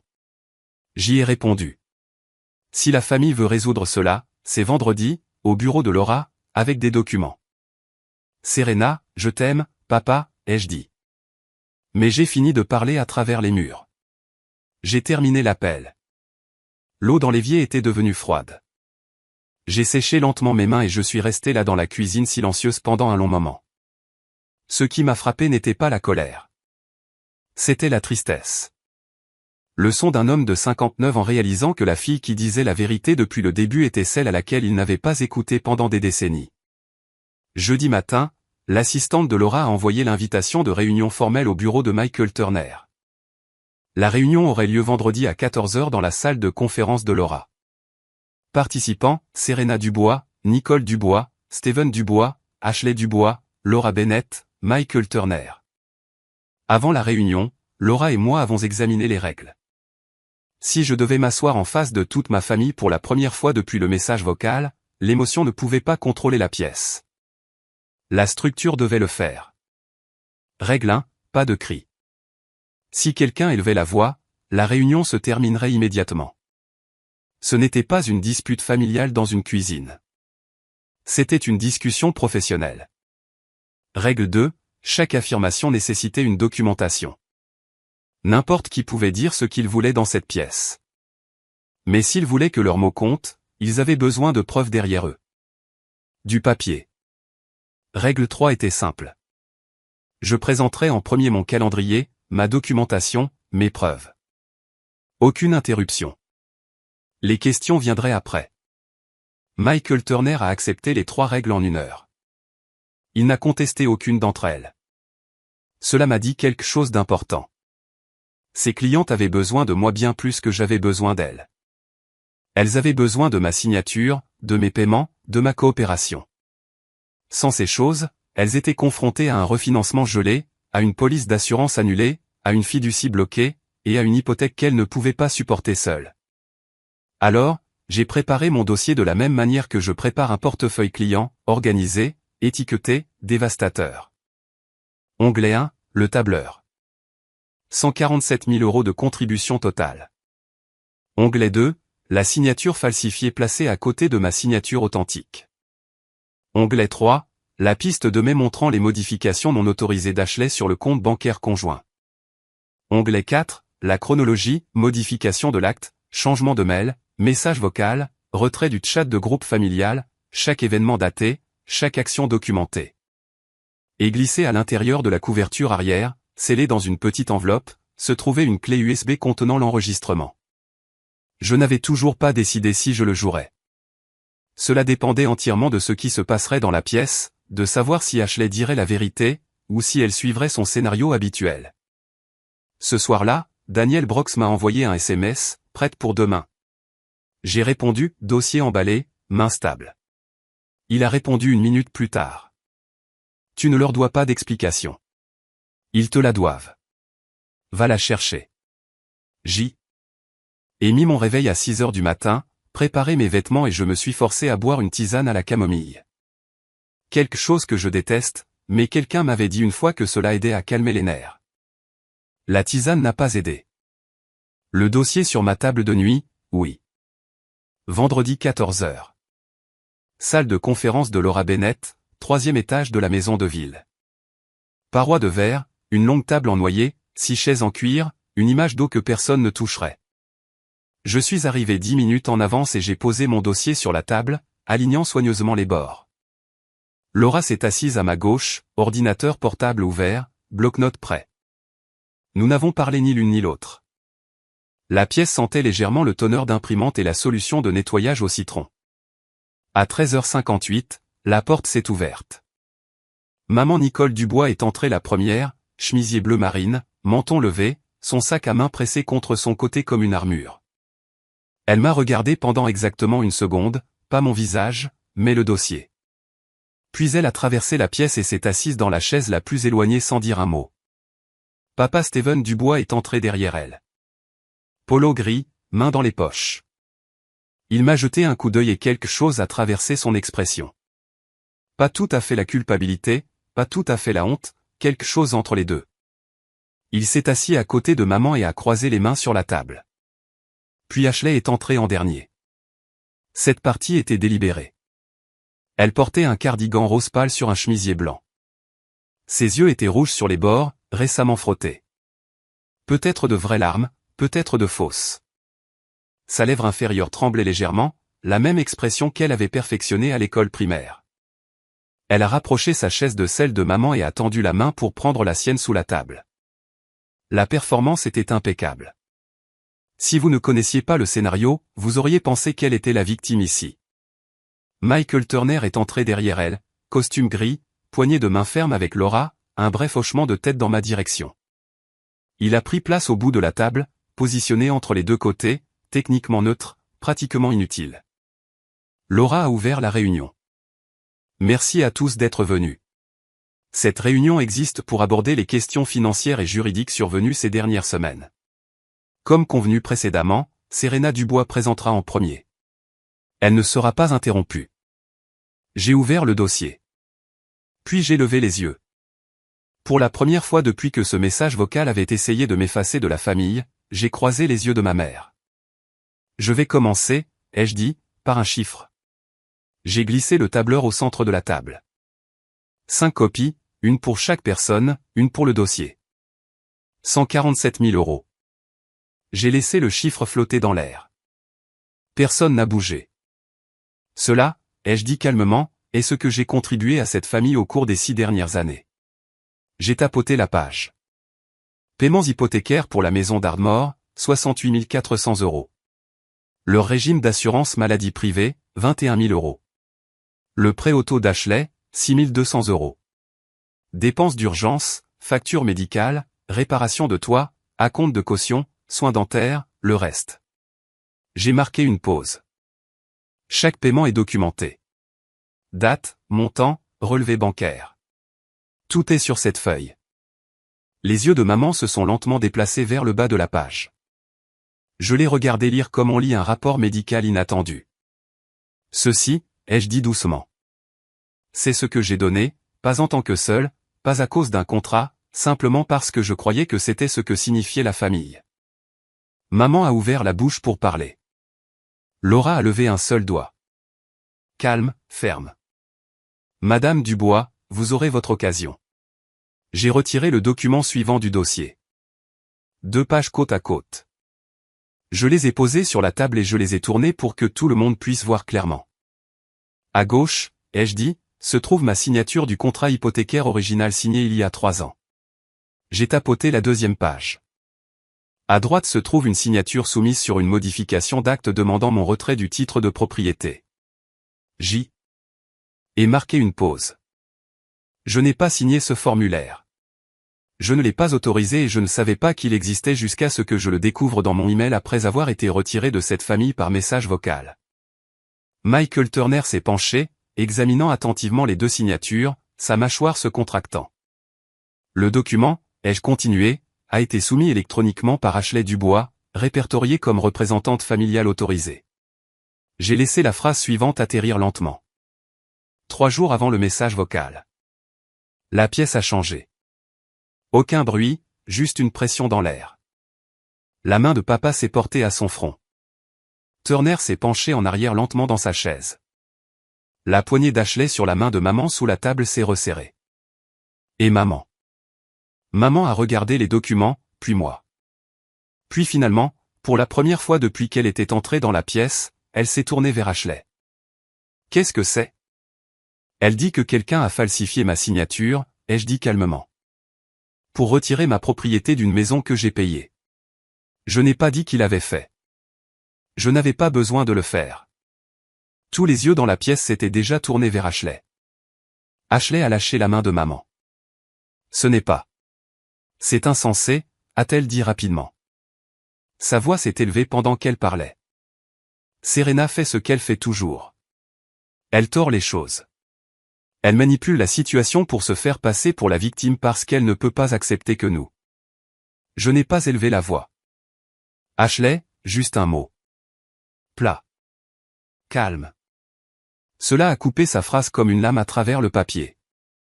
Avant que vous ne terminiez cette pensée, ai-je dit calmement. Je veux que vous entendiez quelque chose. J'ai fouillé dans l'arrière de mon dossier, j'ai sorti la petite enveloppe et j'ai retiré la clé USB. L'ordinateur portable de Laura était déjà connecté au haut-parleur assis sur la table de conférence. J'ai branché le lecteur, ouvert le fichier et laissé le curseur planer au-dessus du bouton de lecture. Ceci est un enregistrement d'un appel téléphonique entre Ashley et moi, ai-je dit. Il a eu lieu 2 mois avant le message vocal. L'appel a été divulgué au début. Mon application d'enregistrement s'annonce par une tonalité de notification audible. J. Et regardez Michael Turner. Si vous souhaitez contester l'authenticité, Monsieur Turner peut faire vérifier le fichier. Le visage d'Ashley est devenu pâle, pas rouge, blanc, le genre de blanc qui apparaît lorsque le sang quitte soudainement la surface. J'ai appuyé sur lecture. Sa voix a rempli la pièce. Chaleureuse, décontractée, persuasive. J'ai juste besoin que tu te retires de la fiducie et de l'acte. Ensuite, tout devient plus simple pour tout le monde. L'enregistrement s'est terminé. Personne n'a bougé. J'ai regardé ma mère. Elle fixait le haut-parleur comme si cela l'avait frappé physiquement. Ses lèvres se sont légèrement entr'ouvertes, mais aucun mot n'est sorti. J'ai regardé papa. Ses yeux étaient fermés. Ses mains toujours pressées contre son front. J'ai regardé Michael Turner. Il avait posé son stylo et croisé ses mains ensemble. La posture silencieuse d'un avocat recalculant la position de l'échiquier. Et finalement, j'ai regardé Ashley. Elle fixait maman, attendant la bouée de sauvetage sur laquelle elle avait toujours compté. La défense immédiate, le familier et elle ne le pensaient pas. La redirection automatique du blâme vers moi. Maman n'a pas regardé en arrière. 15 secondes de silence. Je les ai comptées comme on compte les secondes entre un éclair et le tonnerre, mesurant à quel point le coup était proche. Ce fut le silence le plus fort que ma famille ait jamais produit. Ashley a craqué la première. C'est complètement sorti de son contexte, a-t-elle dit rapidement. Je ne voulais pas dire ça comme ça. Je parlais juste. Les gens disent des choses. La voix de Laura a coupé calmement. L'enregistrement est horodaté 2 mois avant qu'un amendement d'acte falsifié portant la signature de Madame Dubois ne soit soumis.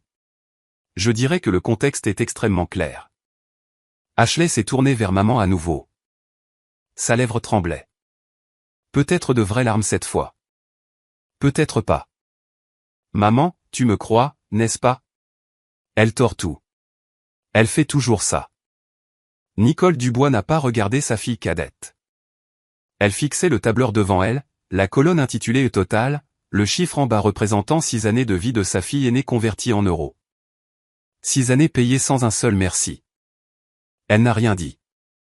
Et dans ce silence, précis et dévastateur, quelque chose a changé dans la pièce qui ne changerait jamais. J'ai lentement fermé mon dossier. Le doux bruit du couvercle rencontrant la dernière page fut le seul bruit dans la pièce. Maman s'est finalement tournée vers moi. Sa voix était plus petite maintenant. Serena, je ne savais pas pour la signature. Je te le jure, je ne le savais pas. Je crois que vous ne saviez pas pour la signature, ai-je dit doucement. Elle a expiré, soulagée pendant une seconde. Mais vous saviez quand vous avez enregistré ce message vocal. Le soulagement a disparu. Vous saviez quand vous m'avez retiré du chat de groupe familial. Ses épaules se sont affaissées. Vous saviez chaque fois qu'Ashley vous racontait une histoire sur moi, et vous n'avez jamais appelé une seule fois pour demander si c'était vrai. J'ai marqué une pause. Vous avez choisi la version la plus facile à croire, et j'en ai payé le prix en argent, en années. À chaque fête où j'étais assise à l'extrémité de la table en faisant semblant que tout allait bien. Maman a baissé la tête. Pas tout à fait un hochement de tête, plus comme si quelque chose en elle avait cédé un peu. Je me suis levé. Voici ce qui se passe ensuite. Ma voix est restée stable, professionnelle. Le même ton que j'utilise lorsque je délivre un rapport de risque à un client qui ne veut pas entendre les chiffres. La fiducie sera transférée à une société de gestion professionnelle. Je me retire en tant que fiduciaire, mais les conditions que grand-mère a établies resteront en place. Dépenses d'éducation et de santé seulement. J'ai regardé autour de la table. Je ne ferai plus de paiement pour l'hypothèque. Vous avez 90 jours pour obtenir un nouveau financement ou décider quoi faire de la propriété. Je ne ferai pas un autre paiement. Puis je me suis tourné légèrement vers Michael Turner. Quant à la signature falsifiée, je ne porte pas plainte pénale pour le moment, mais chaque document, chaque message, et chaque enregistrement a été conservé par mon avocat. Finalement, j'ai regardé Ashley. Elle fixait la table maintenant, son cardigan rose serré autour de ses épaules. La performance s'était effondrée.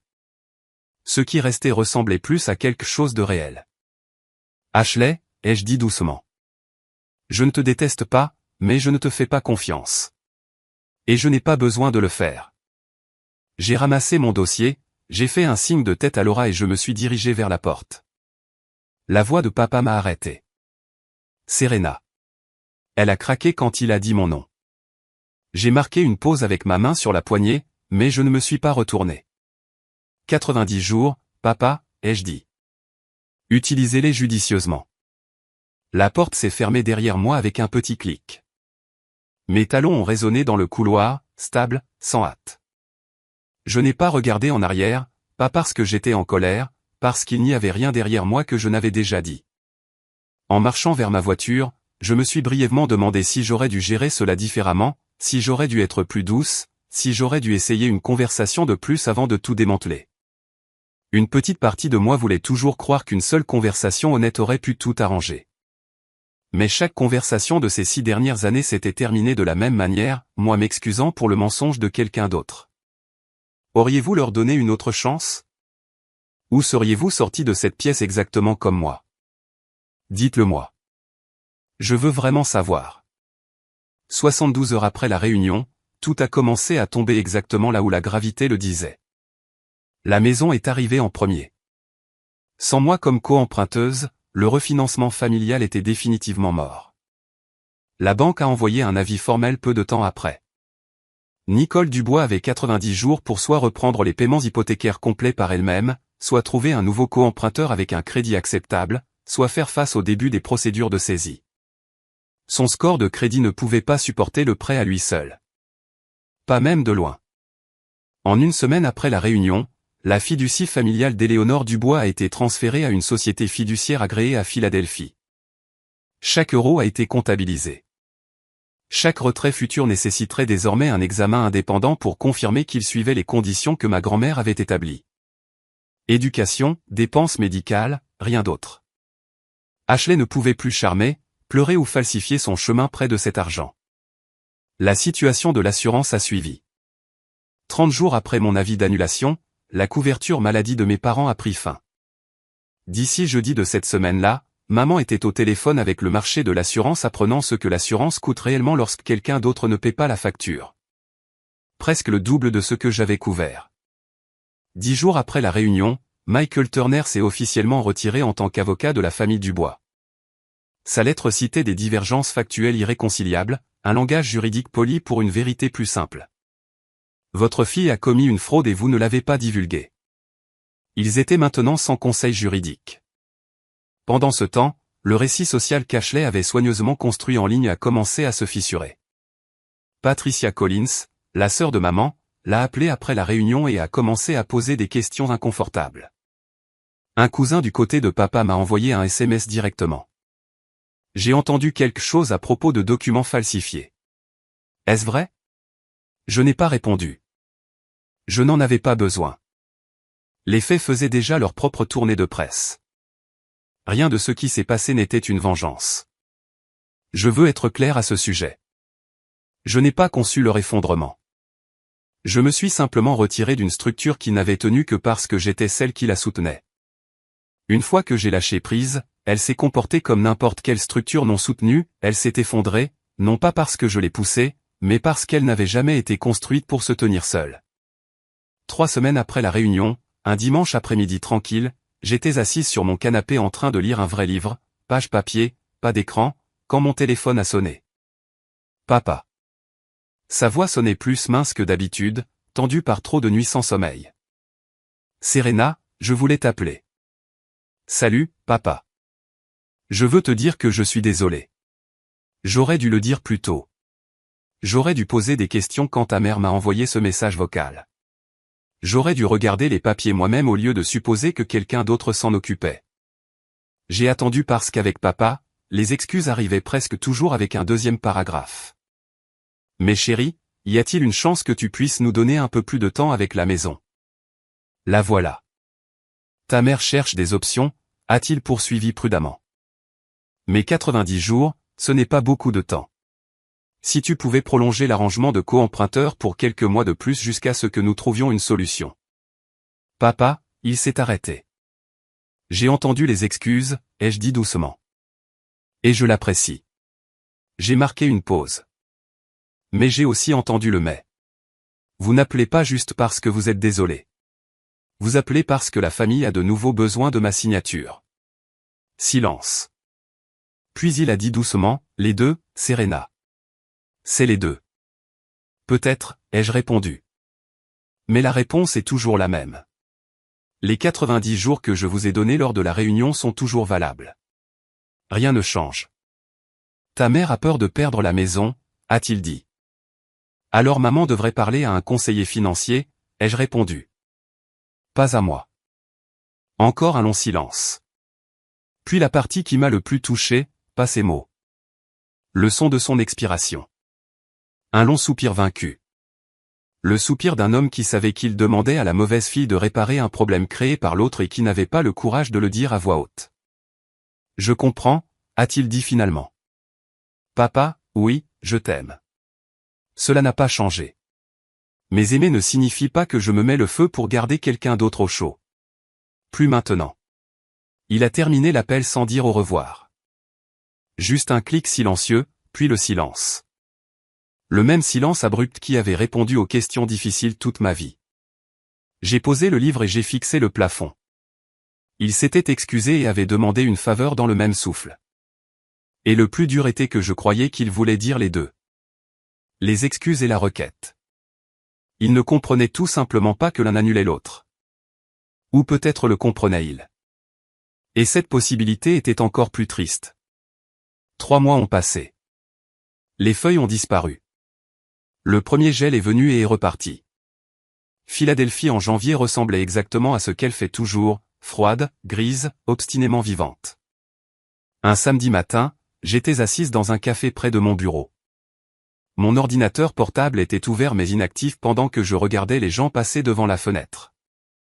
Un samedi complètement ordinaire. Sans particularité.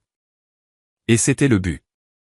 Pour la première fois de ma vie adulte, l'ordinaire me semblait un luxe. Le paiement hypothécaire de 1900 € qui avait l'habitude de quitter mon compte chaque mois restait maintenant dans mon épargne. J'avais constitué un fonds d'urgence pour la première fois.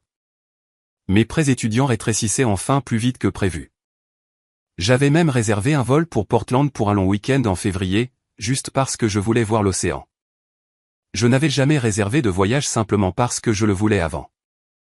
Ashley et moi n'avions pas parlé depuis la réunion. Pas de SMS, pas de messages vocaux, même pas un j'aime sur les réseaux sociaux, un silence complet. Une fois par habitude, j'ai vérifié sa page Facebook. Elle avait posté un nouveau statut, recommencer. Aucune explication, aucune mention de moi, aucune mention de la maison, juste la version soigneusement éditée de sa vie présentée à un public qui ne connaissait pas l'histoire en coulisses. J'ai fait défiler sans rien ressentir. Ce vide, l'espace silencieux où la culpabilité avait l'habitude de vivre, me semblait plus proche de la liberté que tout ce que j'avais connu auparavant. Maman a appelé une fois environ un mois après la réunion. Sa voix sonnait différemment. Pas chaleureuse exactement, mais les bordures s'étaient adoucies. Elle a demandé comment j'allais. J'ai dit que j'allais bien. Elle a dit « d'accord ». La conversation a duré environ 90 secondes. Pas de culpabilité, pas de demande d'argent, pas de mention d'Ashley. Ce n'était pas une guérison. Ce n'était pas une réconciliation. C'était un cessez-le-feu. Et pour l'instant, c'était suffisant. Pour mon anniversaire, papa a envoyé un SMS. 3 mots. Joyeux anniversaire, Serena. Pas de point d'exclamation, pas d'émoji, juste mon nom et une reconnaissance silencieuse que j'existais toujours. C'était le plus petit geste possible, mais c'était le sien. La maison s'est vendue environ 6 semaines après la réunion. Quand il est devenu clair que personne n'était prêt à signer comme co-emprunteur d'une nouvelle hypothèque, Nicole Dubois a mis la propriété sur le marché. J'ai signé les papiers annulant mon nom de l'acte, les vrais papiers cette fois avec ma vraie signature. Je n'ai pas pris un seul euro de la vente. L'acte répertoriait maman comme propriétaire principale, donc les capitaux propres restants appartenaient légalement à elle. J'avais déjà calculé la perte. Environ 68 000 € de paiements hypothécaires pour une maison dans laquelle je n'ai jamais vécu. Je l'ai radié, pas sur mes impôts, mais dans mon esprit. Le prix de la leçon la plus chère que j'ai jamais apprise.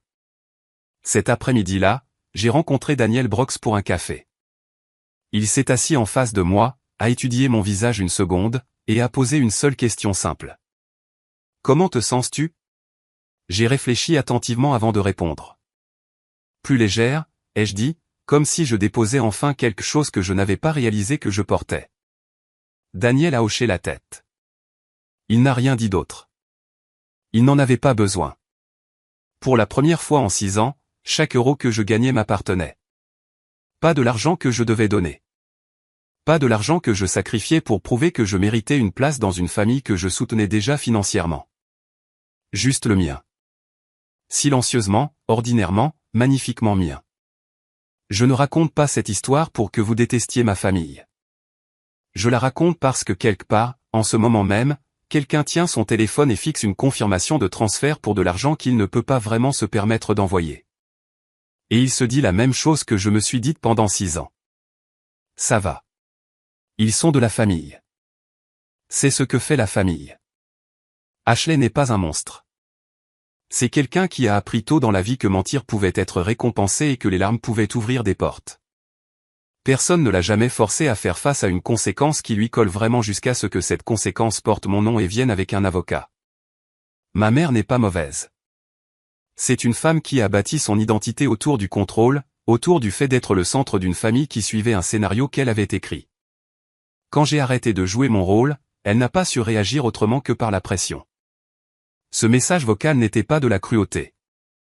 C'était la panique déguisée en autorité. Et mon père n'est pas un méchant non plus. C'est un homme qui a passé toute sa vie à choisir le silence plutôt que la confrontation.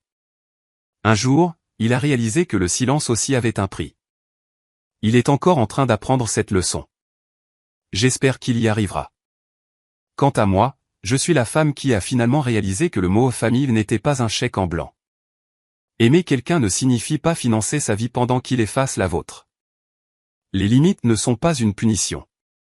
Les limites sont simplement la vérité dite sans excuse. Je ne sais pas à quoi ressemblera ma famille dans un an.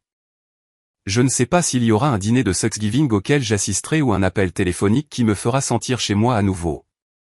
Et pour la première fois, je suis d'accord de ne pas savoir parce que je ne construis plus ma vie autour de leurs réponses. Et peut-être que c'est la vraie leçon que cette histoire laisse derrière elle. Pendant des années, j'ai cru que la loyauté signifiait l'endurance. Je pensais que l'amour signifiait prouver ma valeur par le sacrifice, par le silence, en écrivant un chèque de plus et en me disant qu'un jour le solde reviendrait vers moi. Mais l'amour qui ne coule que dans une seule direction n'est pas la loyauté. C'est une permission silencieuse pour que quelqu'un d'autre vous efface morceau par morceau. La vérité la plus difficile que j'ai dû apprendre est celle-ci, être nécessaire n'est pas la même chose qu'être apprécié. Quand les gens dépendent de votre force mais ne respectent jamais vos limites, ils ne demandent pas l'amour. Ils demandent l'accès, et au moment où vous fermez cette porte, ils vous appelleront égoïste, froid, ingrat, n'importe quoi pour que votre indépendance ressemble à une trahison. Mais les limites ne sont pas de la cruauté. Elles sont de la clarté. Elles sont le moment où vous arrêtez de vous excuser pour avoir protégé la vie que vous avez travaillé à construire. Parfois, la chose la plus courageuse que vous puissiez faire pour votre famille n'est pas de les sauver à nouveau. Parfois, la chose la plus courageuse est de prendre du recul et de les laisser faire face aux conséquences de leur propre choix. Parce que le jour où vous arrêtez de porter le poids de tout le monde est le jour où vous apprenez enfin à quel point vous êtes vraiment forte. No, because to me, like, so number one, for anyone out there who did not know this about me, I am someone who really, really, really hates like cooking. I hate cooking, I hate baking, and basically like preparing food. That is not something that I enjoy. I don't find it fun. I don't find it relaxing. I don't find it, a good experience at all. It's not something that brings me joy, you know? So, I mean, the other way that you could phrase it, the other way you could look at it is that I am extremely lazy. You know, I would be more than happy to eat like food that is cooked, prepared. Things that are like sold in a can, or things like instant ramen, for example. Those things I'm more than happy to eat. And it's so convenient, so nice that like I don't really care that much about the fact that it might be cheap, it might be, unhealthy or whatever for me to eat it. And so, I'm a very lazy person. I don't like to cook, I don't like to bake, I don't like to prepare anything. I just like to have food that is ready for me to consume, right? That's the way that I like to live. And, because my family would need to spend money, shopping at a grocery store to purchase this breakfast food that is like, ready to eat, such as cereal, right? I basically kind of, don't really like go out of my way to purchase that stuff, because the way I see it is that like, my family, we already have expenses that we pay for. We have expenses such as the utility for our home that we live in. We have regular groceries that we purchase, once a week or once every 2 weeks or whatever. We have just overall expenses that my family pays, and I do not want to add more expenses. I don't want to add more costs to the expenses that we pay, right? And so because, I don't want to spend any extra money on, breakfast items that are ready to eat, that are, ready to consume right away. And because I'm very lazy, I don't want to like wake up in the morning and have to like cook something for myself or create something for myself. I typically just tend to skip breakfast, and that's why I'm you know, I think that does add to the factor of like why I am not a morning person, you know? And so all that being said, right, the point that I was the reason why I brought up this point and was kind of talking about this subject is because I don't know if it's very easy to see or noticeable, but you know, this morning I woke up and I have not eaten anything since. I don't know if I will eat anything today, you know, until dinner time, because, you know, during dinner time at like 6 p.m. or whatever, I'm gonna be eating, you know, unlimited, well, not unlimited, I guess. It kind of technically is because it's all you can eat, but I'm gonna be eating a lot of sushi is what I'm gonna be eating. So I might just, you know, end up maybe eating a little tiny bit throughout the day, but then like primarily saving my appetite for this evening. So yeah, it is kind of annoying, kind of like crappy to go live and stream and be like, yeah, I'm streaming, I'm playing video games, but also I haven't really eaten anything. But it is what it is. Like I've been doing this for a while where, you know, if I wake up in the morning, I don't really eat until like maybe, I don't know, 2 p.m. or something like that, maybe 3 p.m. So it's not something that I'm like not familiar with or not used to. But it does kind of suck a little bit because you wake up and I don't know about you guys, but for me, I do wake up in the morning and I'm like, man, I'm kind of hungry. I want to eat something. But I don't really have anything that's like super duper easy to access, super easy to eat. Like right now, so I think it was maybe 2 days ago or 3 days ago. We had a box of cereal. We had a box of Honey Nut Cheerios, and I finished it off. You know, like 2 3 days ago, I you know, ate the last of the Honey Nut Cheerios, and I you know, ate it with milk. So yeah, we ran out of cereal, and the only like, so we I think right now we have two different things that could be considered like, you know, breakfast food items that are ready to consume.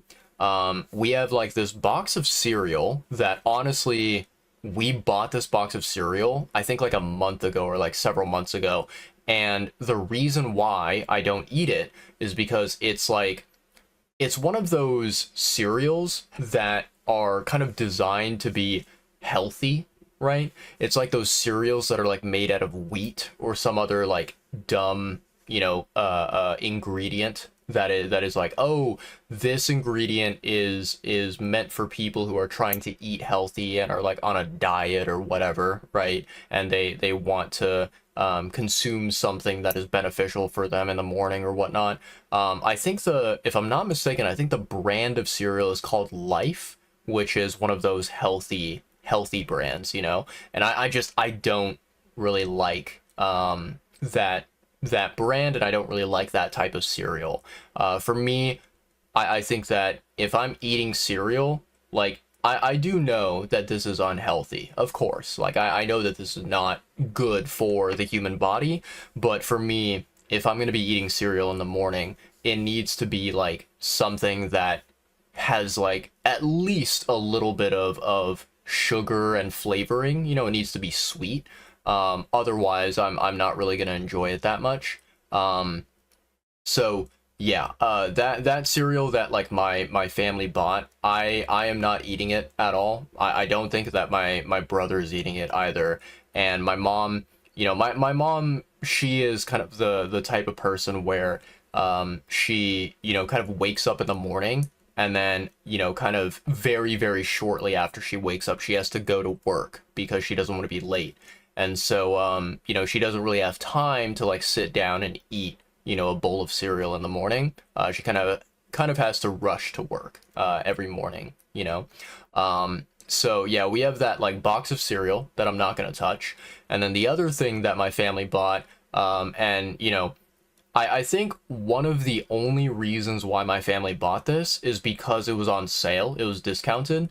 But the thing is that like, I'm pretty sure no one really in our family eats this stuff. Like maybe my brother will eat it if he has nothing else to eat, and if he, you know, is kind of craving something sweet, which my brother doesn't like frequently eat a lot of sweet stuff, you know? But basically my family, they bought I think like multiple boxes of Pop Tarts. And normally Pop Tarts are something that I enjoy. I do really like Pop Tarts, specifically the like strawberry flavored Pop Tarts, right? However, the one that my family bought was the I think it's like brown sugar cinnamon or something like that, Pop Tarts. And I don't really know what it is about these Pop Tarts. Like it's kind of hard to explain because, you know, when you think about like a, for example, a dessert, right? Or something that you bake, you know? So you have this like baked good, you have this dessert type item. That item, you know, it may have brown sugar and it may have cinnamon as like ingredients for that dessert, for that baked good. In that case, I am perfectly fine. Like brown sugar and cinnamon, those are good flavors. I enjoy it, and I'm, you know, I'm not someone who dislikes it at all. However, for whatever reason, the brown sugar cinnamon flavored like Pop Tarts, I don't know. I don't like it. I think for me, you know, when you look at something like the strawberry flavor Pop Tarts, right?